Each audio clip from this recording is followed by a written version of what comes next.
Hey guys, I'm Eric from Brain and Body Health. Thanks for listening. Today we're talking to Dr. Scott Wustenberg from Optimal Life Chiropractic in Queensland. Scott's one of my favourite people. He's super smart and I always learn a lot when I talk to Scotty. Today we talk a bit about cryotherapy, cold exposure, and some of the health benefits and how it works in terms of what it can do for you.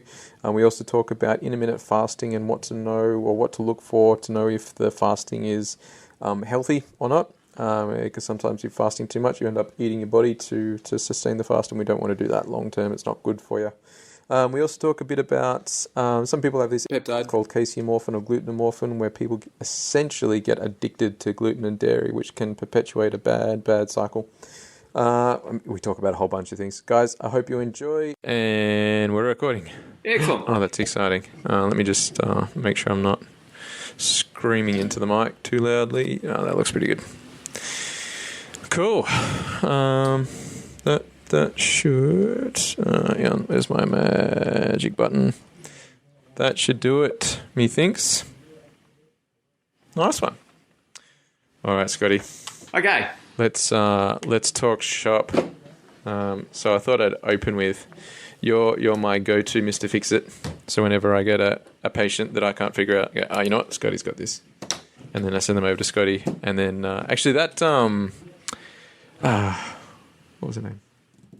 Paulie. Oh, I can't say names. I won't say names. That's cool. Let's call her Mrs. X. Yes. That I sent to you, came up to your clinic. That combo laser, hyperbaric chamber, and all the other bells and whistles that did to her made a huge difference. That's awesome news. I'm really pleased to hear that. I've suggested to her where to go around Sydney at this moment for further laser. As I mentioned, I think the other thing that would make a big impact on her is actually doing cryotherapy saunas down to minus 160 to 180 degrees, because it'll just shut down inflammation very, very dramatically and activate her sirtuin genes. Because with the cryo chamber stuff, because I'm really one. But, the research on that, it's not exactly new, but it's still, in the grand scheme of things, relatively a new player on the field of therapy. Certainly here in Australia. Yeah, because it started with, was it like NFL? What's the football league in the States? People are going to kill me with that. NRL, whatever it is. NFL. I knew there was a letter in there. Yeah. They took that to the nth degree, and then it was sort of off that it started to become commonplace. Is that where it came from, or what was your reading into it? To some degree, it's been around for 40 years odd, if not longer, in Europe. It's massive in Russia, Finland, Norway. This is the extrapolation though of what the Scandinavian people have been doing for centuries, where they'll build a sauna, heat themselves up, and then go jump in an ice hole to... That's right. I think I read something about school kids doing that, and then like attention spans and exam performance post that was significantly higher, which is kind of cool. Absolutely. And the suggestion is by decreasing inflammation, you're going to improve brain function, full stop. And this is really where I'm wanting to look at it. So I'm very excited that it's all gone ahead for me today. And you think that's the main mechanism at work there, the decreasing inflammation? That's because, with that temperature differential, you're going to be, lighting up the HPA axis, causing a whole lot of autonomic adaptation. So, I was wondering if there was going to be any changes to, circadian rhythms or like a normalizing of circadian rhythms, not so much from an anti-inflammatory point of view, but from a exposure to the ice. What are your thoughts on that? Well, I think there is. One of the big factors that actually shows it up is that the stimulation of that very, very sharp, dry cold actually is activating long-term survival genes in a similar fashion to what resveratrol has been shown to do. And it actually So you're saying we should have a glass of wine while we're doing the cryo chamber to really get maximum results? Not a hope in Hades. Unfortunately, resveratrol from red wine is so beaten about by the amount of alcohol that's actually in it, which is neurotoxic and damages every part of your system, and especially your cerebellum at that moment in time, that you just have to ask who's paying for the research that shows that it's a really, really great idea.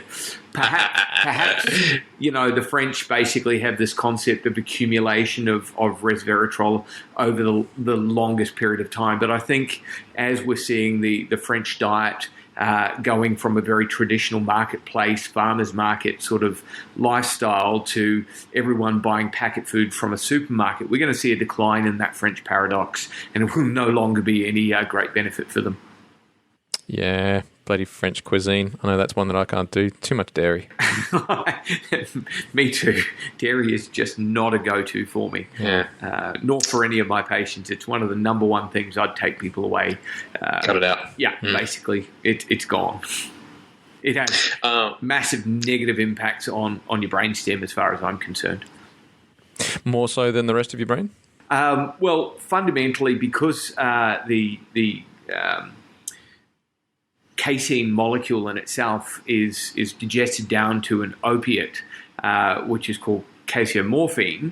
That in itself affects the mesencephalon specifically. It will affect both the raphe nuclei, which will cause massive issues with dopamine. It binds to mu receptors, so it actually causes an addictive capacity.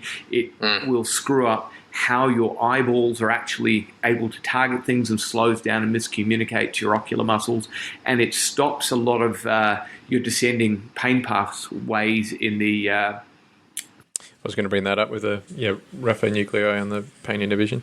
And what was I going to... I read... so with the casomorphin... is that in a majority of people? I thought there was some people with and some people without as far as the casomorphin and that addictive nature of gluten and casein. The fundamental issue is that in both gluten and dairy products, no one has the capacity to fully digest it, except for maybe there's some rare mutants out there. So all people will break it down into a chunk of protein that's about 16 peptides long, which is, by its structural shape, an opiate will bind to mu receptors. Now, those mu receptors are in the gut wall for a start. Now, if that particular person happens to have high degrees of stress or has suffered infection, inflammation, and damage to the gut lining, those chunks of protein can actually leak into the bloodstream and escape into the whole system and will fundamentally go wherever the bloodstream will go. So not all people have damage to the gut that will cause these chunks of protein to leak into the system, but anyone who's susceptible will start to struggle in that particular manner. Now, further to that, some people have an epigenetic fault in what's called a dopamine receptor delta 2 subtype, and this will increase their sensitivity to addictive capacity of things like gluten, dairy, sugar, etc. So not everyone has the epigenetic subtype for that dopamine receptor, but... What's the prevalence of that? It's at least 15% of the population. Oh, wow. So it's not low, but it's it's not the majority. Enough. Okay. Wow.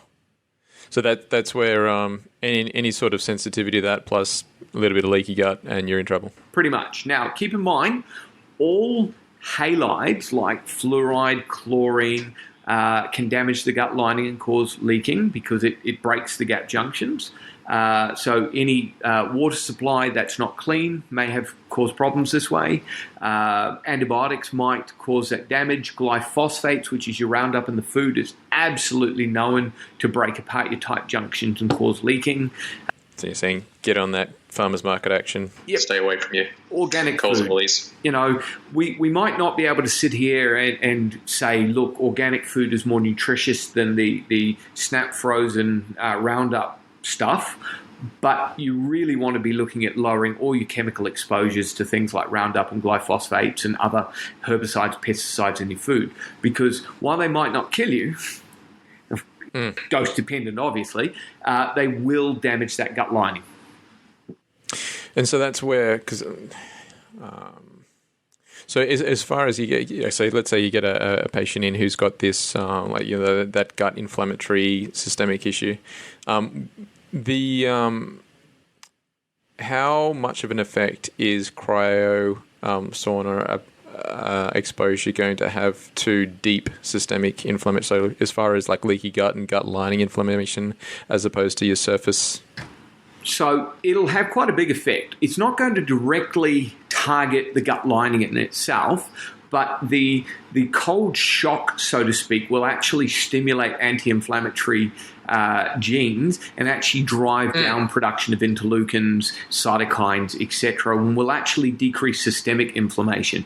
No matter what, you're going to still have to take away the irritant and start doing therapies for actually healing that gut lining. And you could utilize some really simple things like, aloe vera juice or slippery elm, and there's probiotics we can put in there, and there's a variety of different things that you can do to actually target the gut lining in itself. So cryo is going to help the global system, and it's going to help decrease inflammation in general, decrease brain inflammation. That's a real byproduct of gut leaking and gut inflammation at that moment in time, but it won't directly target the gut wall inflammation in of itself.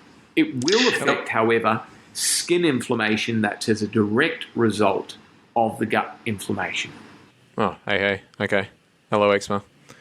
The other one, what sort of, so from the cold exposure to upregulating your anti-inflammatory gene, what sort of time frame would you be looking at to see a measurable decrease in sort of global inflammatory levels, provided people were sort of doing all the right things as far as staying away from irritants and that sort of thing? Like I suppose my question would be, if you were to do all of the right things as far as food, how much faster would the anti-inflammatory process be if you added cryotherapy to the mix?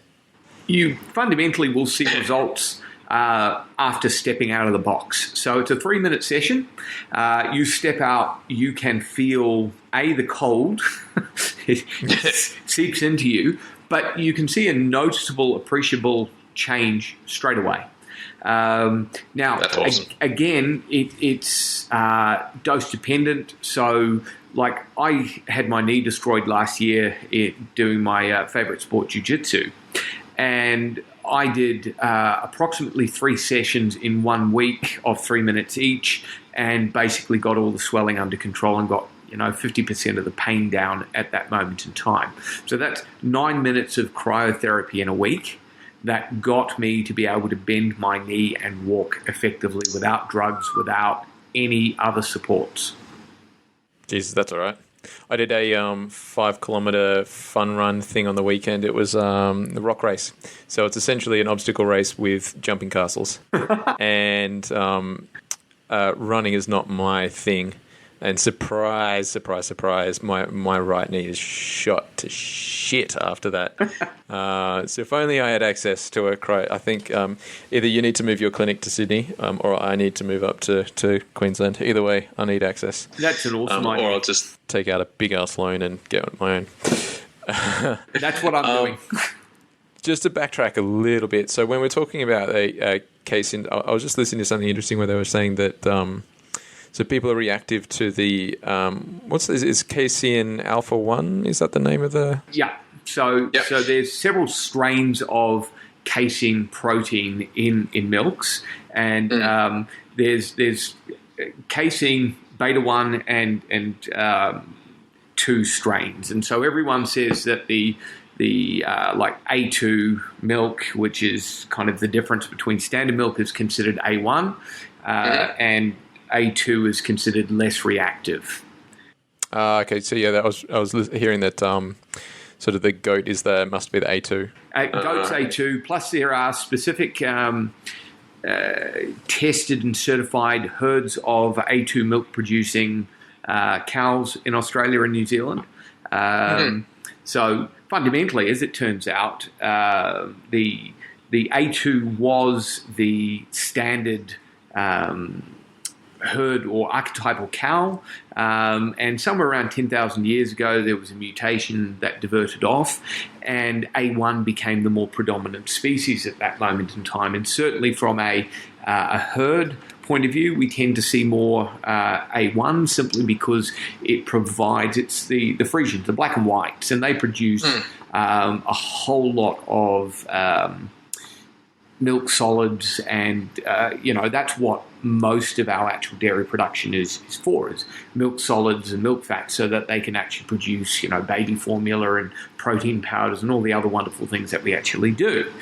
Now, there's this wonderful doctor out of Finland by the name of Karl Reichelt, who's absolutely top-notch in the world of leaky gut and these exorphins, these food-related peptides getting into people's brains. And his absolute statement is there is a difference between beta-casein 1 and 2, which is one amino acid, and functionally what we're doing is we're saying, well, heroin's bad, but morphine's good.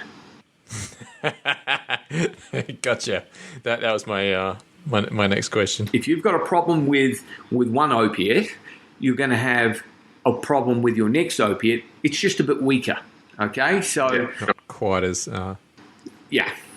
Gotcha. So I don't recommend. I've tried it. My kids, my eldest daughter, which started a whole bunch of this particular process, is high functioning autistic, and so we started, her on a gluten-free, dairy-free diet when she was about 4.5. Now, prior to that moment, she was non-verbal, non-toilet trained, staring into space, and she had basically shifted her dietary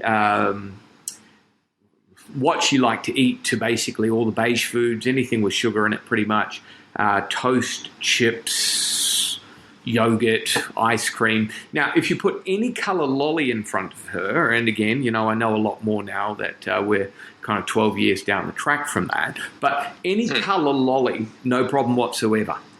However, any green vegetable or otherwise, she'd just kind of turn her head and blow absolute raspberry at it. Now, we took her off gluten and dairy and basically sugar wholesale, and within 5 days we had words coming out of her, and within 7 days we had sentences coming out of her. And this was the first step in me starting to get my daughter to interact with the world in a much more normal, neurotypical type fashion. So, Jesus, that's huge. It absolutely was. Now, for me, no one's going to turn around and convince me that these things aren't, in my opinion, bad for us. Now, some people, as I said, are going to have a gut that's really tolerant, has no leaking, is bomb-proof, isn't going to cause any major trouble. They'll still have opiate receptors in the gut, and those foods will modulate it, and that's fine. But they may not be having the problems that my daughter did. Now, from there, what you have to understand is that there's these wonderful things called HLA-DQ genes that we're all inherited with, and we get one from mum and one from dad, and there's this subtype called HLA-DQ2, 2.5, and 8, which commonly come from a Celtic extraction and Vikings. And so what you got to understand is that large proportions of Australian populations have come through with these genes because that's where we've descended from. And these are the people that are genetically predisposed to having sensitivity to the opiates in gluten and dairy products, because of course that particular subtype of HLA human leukocyte antigen presenting complex will bind those chunks of protein and will react quite unfavorably to it. As it turns out, my entire family line has this. And so you mean we can blame it on the bloody English not defending well against the Saxons for all of these? So you should have been... Hey guys, do your job properly, otherwise generations after you are going to suffer from dairy intolerance. You bastards. It turns out, and the raping and pillaging of the Vikings, but when you look back at it, it's absolutely massive. I've actually found this going through populations where the Vikings and the Celts actually tracked and fought the Romans right the way through in really odd places that I didn't actually expect it. So it wasn't just Ireland, Scotland, etc. You find these things in Bulgaria and all the way through into northern Italy because of the dramatic effects of warring and raping and pillaging all across the continent. So I kind of originally thought it was very much a British Isles localized thing, but as it turns out, it's not. However, it's the genetics in the background that make a lot of people more susceptible to these things. And of course, because of that, we get a lot more inflammation. And as my daughter had one of these genes, I think this predisposed her to some of her problems. So fair to say, you got white skin, be careful with your gluten and dairy. Pretty much. That's my opinion. I find a lot of my patients really respond favorably to the removal of it. I won't stand on a soapbox with anyone if we can't prove it and see some noticeable change in them. After a 6 to 12 week trial period, they get it back. I'm not wedded to this. It's just when we see problems in them, we've got inflammation, we've got neurocognitive change, we've got gut problems, etc. Those are go-to things that you want to try and get rid of, and then kind of go from there and see how things are going. That's beautiful. So I started out and I really wanted to talk to you about fasting, and then I got sidetracked by all of the other interesting facts that are running around your brain. One of my good mates, who's a PT, but he's done a lot of research into this from when I say research, reading books by published authors, but not so much the scientific research behind it, knows fasting to the nth degree. But from your point of view, what are your thoughts on sort of the difference between intermittent fasting and sort of 24, 48, 3-day fasting? Because I've read some stuff where they're showing that a 3-day fast was essentially, the effect of deleting the abnormal parts of your immune system and stem cell generation to replenish, sort of like a revamp of your immune system with a 3-day fast. What are your thoughts on fasting as far as anti-inflammatory and general health? It's certainly shown in the literature to have these positive effects. There's issues behind that because, of course, there's these wonderful genes that some people have in our population, and one of which is called a G6PC2. Now, a G6PC2 is the epigenetic trait that makes people hangry. So, hungry, angry. And these people have the particular issue that the further they go from eating, the lower their blood sugar crashes. So, they're the ones who need to graze every 2 to 3 hours. Now, the problem with our literature is that we basically go, intermittent fasting or, 3-day fasting. This is great. The literature shows that it's awesome. It does these wonderful things. But if you're a G6PC2 sufferer, then fasting of any sort is probably a really bad idea, and you need to get really long-term slow adapted to that stuff before you start taking it on. And again, I found this gene in about 15% of the population. So that's something. So if you have that gene, yep. You still approach fasting, but in a much slower rate, or you would just go, hey, you know what, you need to be super careful with fasting, full stop? Well, to start with, we have to go super careful with fasting, full stop, because these are the people that are chronically fatigued, lots and lots of brain fog, because what's occurring is as they go further away from eating, so let's say they wake up at 6 o'clock, they have breakfast like 7:30, they eat lunch at about midday, they have tea about 7 o'clock, they're in bed at 9, and so they've got this day that's got their 3 major meals. The time from 7:30 through till 7:30 is 12 hours basically. So that's a massively long chunk of time to have no more blood sugar going in. So they've run out of blood sugar probably by 10 o'clock that night. That means they're going to start squirting adrenaline into the system and cortisol to start trying to keep their muscles up and their metabolism going and their brain fed because they need glyconeogenesis going on. So if you keep squirting cortisol into your system, what's likely to happen to you? You're likely to start to feel a bit stressy and a bit more anxious, and you're going to have to start to make adaptations to your entire system because certain things aren't going to get the energy resources that they require to make this whole thing work. From a symptomatic point of view, so I suppose the gold standard would be get some genetic sequencing done to see if you have got that genotype. is there sort of, because symptomatically, so if we said, okay, you get the hangries, probability that you've got that gene is reasonably high. How would you say, are you getting hangry from that gene, or are you getting hangry from some form of, addiction to gluten or dairy, or some sort of chronic inflammatory issue, i.e., candida or some sort of yeast overgrowth, that sort of thing? Absolutely. Great question.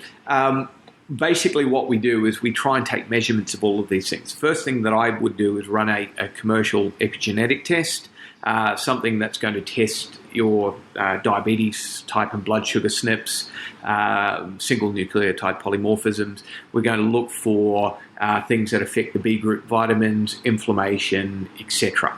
So we get this list of all their genetic profile disturbances, and we can actually map out whether their symptoms are relating to their genes or whether they're relating to bad lifestyle, infections, etc. There are blood tests, there are fecal matter tests, there are urine tests that we can also run at the same time that will allow us to actually make some of those determinations and actually see how much of it's relating to what's happening to them and what's hardwired into their body at that moment in time. The great benefit of epigenetics is while the genes themselves are hardwired, how you express them may not be. And again, if you're feeding that person regularly, that G6PC2 is not going to come into play. So what we have to do is we have to look, and then we have to change their lifestyle so it's no longer a problem. If we find candida at the same time, obviously we're going to be changing a diet to try and decrease the amount of sugar and carbohydrates and actually start feeding them a whole lot more fiber, more protein, and actually try and suppress those things and start growing yourself a nice biome in there. We're going to look at what their behavioral habits are. Do they have coffee addiction, Coke addiction? And by that I mean Coca-Cola. It's a particularly prone one at that moment in time for high performance sugar, because generally these people at the same time as being hunting for sugar because of low energy also have poor digestion, and the soft drinks provide a massive hit of phosphoric acid, which has a pH of about 3.2, which mirrors very closely your stomach acid pH of between 2 and 3. So when your stomach acid goes down and you can't digest your food properly, you start pouring in soft drinks like Coca-Cola to actually unconsciously help you break down your foods. So it's really difficult to say how much of it's the bad lifestyle and how much it's the genes, especially if you haven't measured the SNPs in the first place. So from that point of view, like if you do have someone who's drinking soft drinks to up their or normalize their gut pH so that they can digest food, is going cold turkey on Coke a good idea or a bad idea? It's always a good idea, in my opinion. Because there's so many bad things associated with it. But what we'd do is we'd utilize something like, a supplement of, betaine hydrochloride, or we'd utilize some lemon juice or some cider vinegar before meals to try and pep up the stomach acid at the same time. We might use digestive enzymes to help get that situation going. We'd look at changing their food intake to things that are a bit more soup, stew, casserole, minced, to try and help them digest their food. Oh, that's smart. I hadn't thought of that. So it's trying to make it easier for them. Now, on the other side of what your original question was, people who don't have the G6PC2 are going to actually do really well with fasting, in my opinion. I tend to use the intermittent 2 and 5 because it's I think, easier to manage without actually driving yourself into the negative consequences of ketosis. So the effect of fasting in itself is to drive the production of ketones and burn fat to feed your brain and keep the brain going, because the brain is designed to be able to burn ketones much more effectively, and it gives you a whole lot of brain clarity, good thinking, in place of glucose, which the Western diet seems to have got really addicted to. So the negative impact is anyone who goes too long in a ketotic state will start to strip their body of muscle. They'll basically cannibalize. Are we saying ketotic state? Because with your ketone bodies, the ketoacidosis kicks in when you're you're over 6 millimoles of keto. What's the measurement for ketone bodies? I know it's on a like 4 is healthy ketosis. Anything over that? That's as I remember about where it is, but it's also based on duration. So the longer you go, basically the more those ketone bodies are going to rise up, and as soon as you hit your body's magic number, you are going to start stripping protein out of you, because that's just what happens. Because when you're in a survival state, what your body is going to do is it's going to go, I don't want to burn fat. I need this fat because there's a famine going on. I will burn protein first. Easier, yeah. So this is where different people out there have designed, ketosis or ketone body generating supplements. They've developed drinks that have high amounts of MCT oil to try and help induce this. And so I tend to do more of an intermittent fast using coffee mixed and whipped with MCT oil in it, so as to try and actually generate ketones for my body without me having to go into a negative impact state on my muscle. Okay, so you'd sort of promote the like intermittent fasting combined with some of those ketone supplements.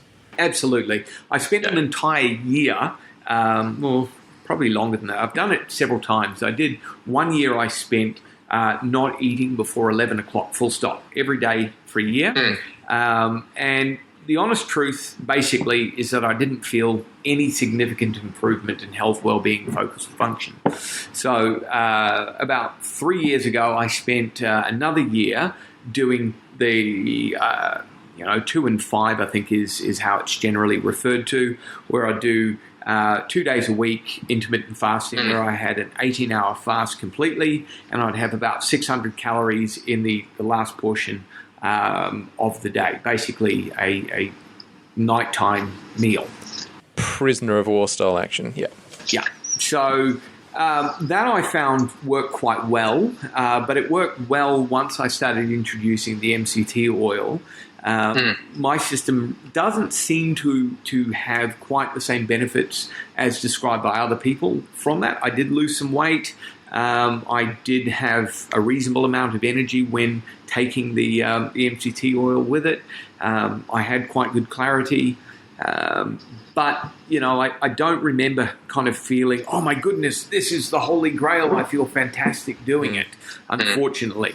But I've tried it. I recommend it. Some patients that I put on this program do absolutely magnificently. They get great weight loss when all the other processes failed them. They get decreases in inflammation. Now, again, the 2 to 3 day fasts really drive down inflammation, especially inflammation in the gut. But if you give your gut a holiday from anything going through it, you are going to drive down the inflammation in that area.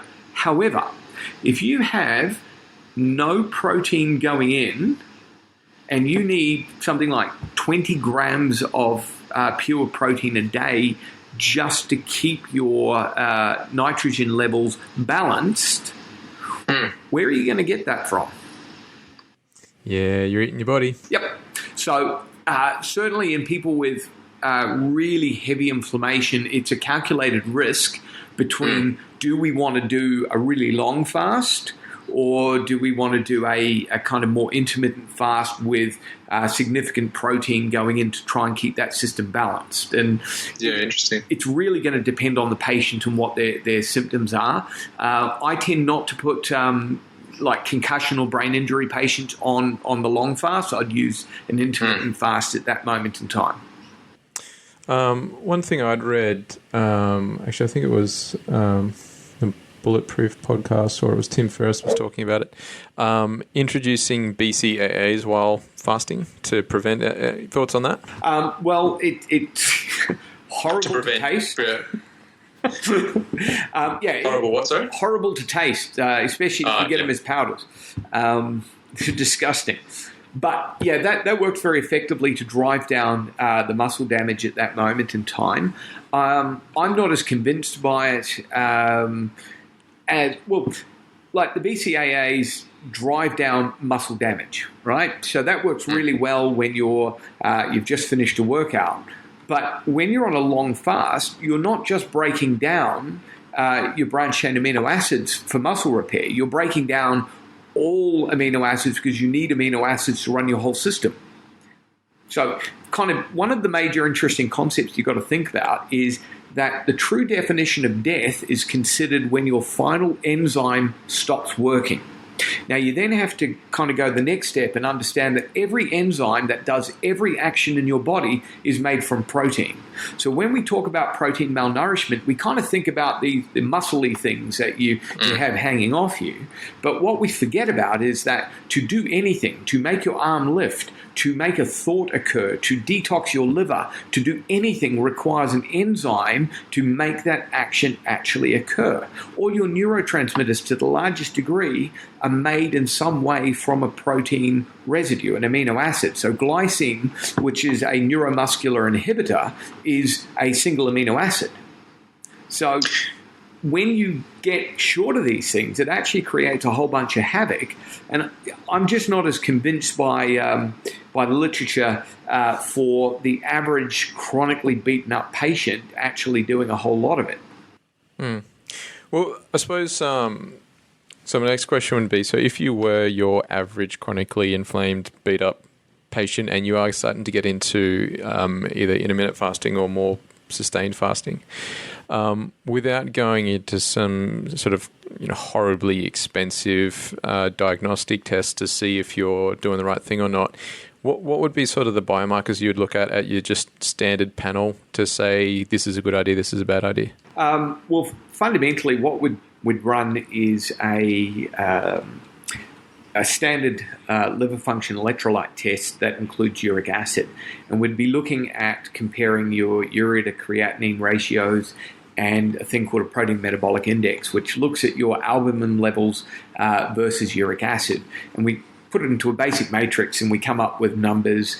Are you in a positive range? Are you in a negative range? If you've got positive ranges for protein metabolic index, that you're actually making protein effectively, you're consuming enough, and that your protein isn't being severely beaten up by chronic inflammation, then that sort of fasting will probably work okay for you.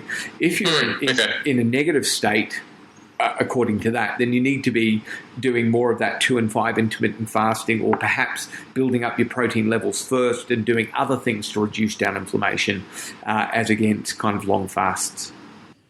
And would there be benefits? So the ideal way, if you were doing this, outside of seeing yourself, would be to sort of get a blood panel done, check those levels, then start intermittent fasting, recheck after a couple of weeks and see what's what? Well, that's a very simple way. The problem is that when you look at your basic bloods, it doesn't actually tell you exactly what you need to know to actually measure these things. So you actually have to be speaking to someone who actually understands. You can interpret it. Yeah. Unfortunately. Fundamentally, your average blood test, which is read by your average medical practitioner, doesn't actually spit it out. And most of my patients tend to come away from having had it read by their practitioner aren't any wiser about the fact that they've got 7 standard deviations below average protein levels or similar, and their doctors basically said you're fine. And brilliant. They know they're not fine. So it's knowing what to look for is the big thing here. It's an easy test to run. You just need to know what you're looking at. I suppose but the other one that I'd be keen to ask you, so outside of blood tests, from a sheer symptomatic point of view, would be anything that you'd say early on that fasting, you should either go to that 5-2 or you can stick to the intermittent fasting on a daily basis? Would you say an uptick in brain fog or any other symptoms would be too much? Or because how would you differentiate between the intermittent fasting is doing its job versus the intermittent fasting's killing off parasites or so on?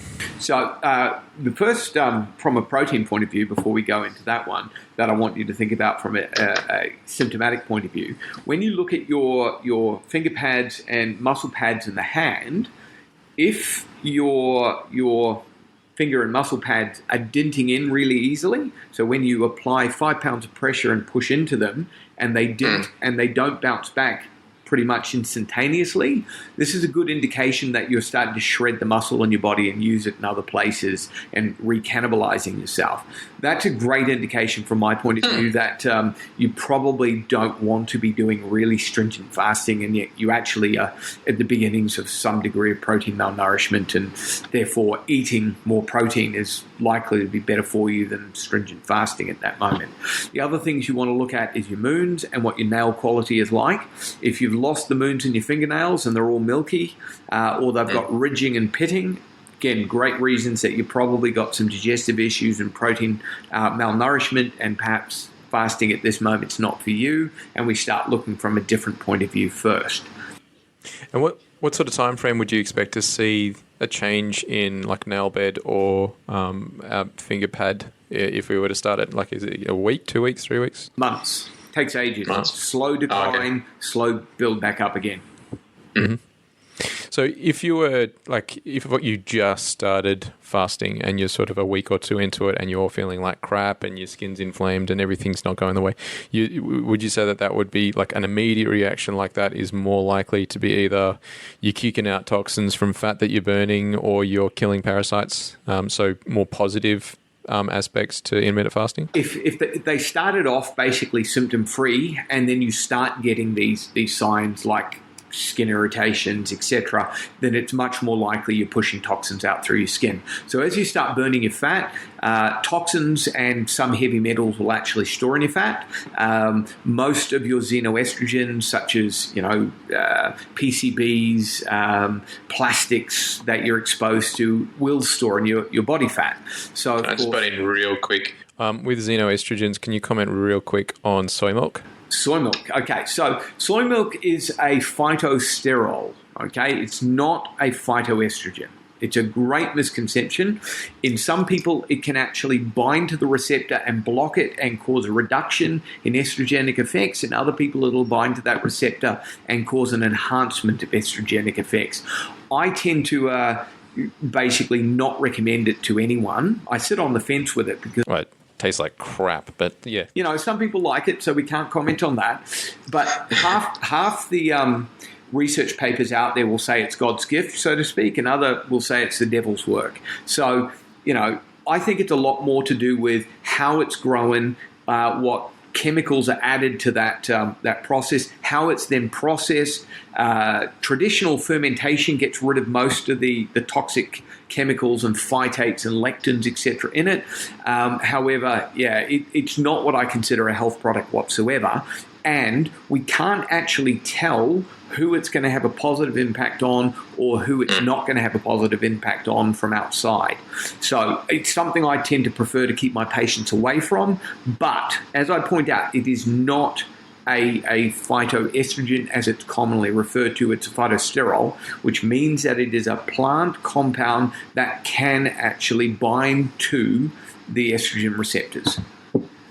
Okay, good to know. And then back to your original point about mobilizing these things out of your tissues. Yeah, so as soon as you start burning fat, you're going to start releasing toxins. Now, if you've got a good functioning liver, which remember requires these things like CYP1A2 and 1B1, which are cytochrome, which are enzymes, which all require iron. So if you've got iron deficiency, you're going to have some problems detoxifying these things. If you've got B12 deficiency, you're going to have some problems detoxifying these things.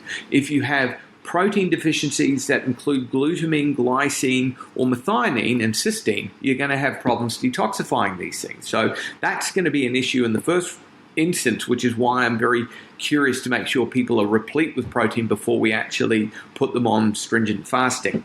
So as soon as those things start getting into the system and you can't detoxify them through your liver, you're going to start pushing them out through sweat, through the pores of your skin, because that's a lower form of detoxification. And that can cause a whole lot of irritations. You could get acne coming up from it in some people, or rashes, itchiness.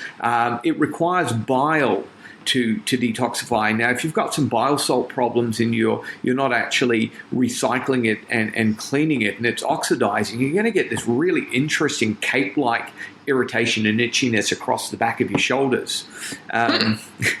Tends to occur in older people as well. So one of the hallmark signs in middle-aged and older people of bile disturbances is that they start getting irritated by the tags at the back of their shirt, and they get itchy, and you'll see them scratching their skin at the back of their shoulders.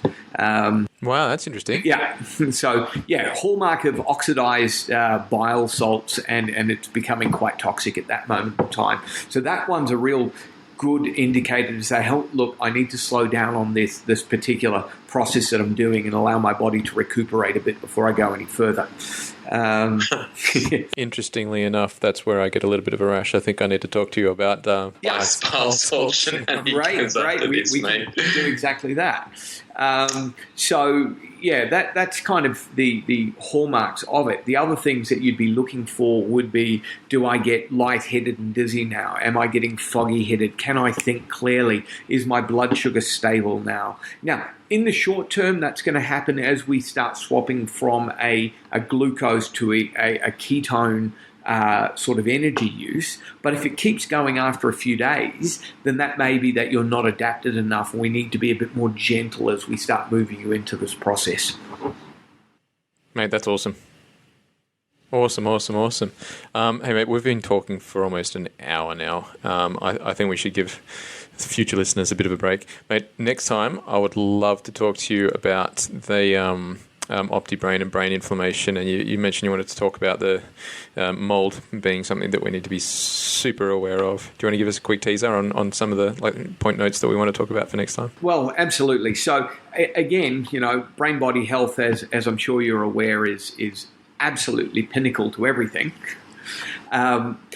Mold has a real capacity to release some very, very dangerous inflammatory chemicals called exorphins and mycotoxins. And these things can be found in a whole lot of different areas of your environment and are known to cause problems with brain fog and energy debt and rashes and irritations and upset guts, etc. So this is a big area that's commonly overlooked by patients and practitioners alike. And we really need to get people clued up on what they should be looking for and some really basic things that they can do about it.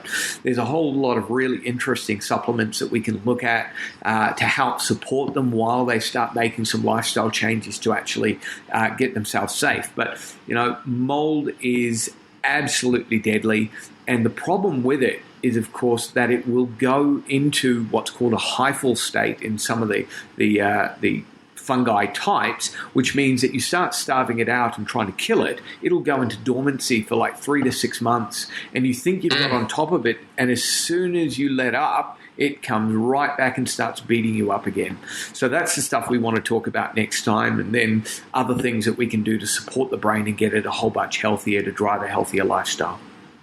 Mate, that's awesome. This has been a lot of fun. Can't wait to talk to you about the next one. Look, let's go on there. Awesome. You have a great afternoon. Well, that was fun. Guys, I hope you learned a lot. I certainly did. If you want to get in contact with me, we can be found by Googling Brain and Body Health Chiropractic, or Brain and Body Health. I'll show up. We're in Gladesville. Our contact number is 98176611 if you're interested, or eric@brainandbodyhealth.com.au. If you'd like to talk to Scotty, we can find him at, we'll Google Optimal Life Chiropractic. Otherwise, he can be found with his number 073371 0222. Thank you for watching. To learn more from Dr. Scott, visit our site at optihuman.com.au.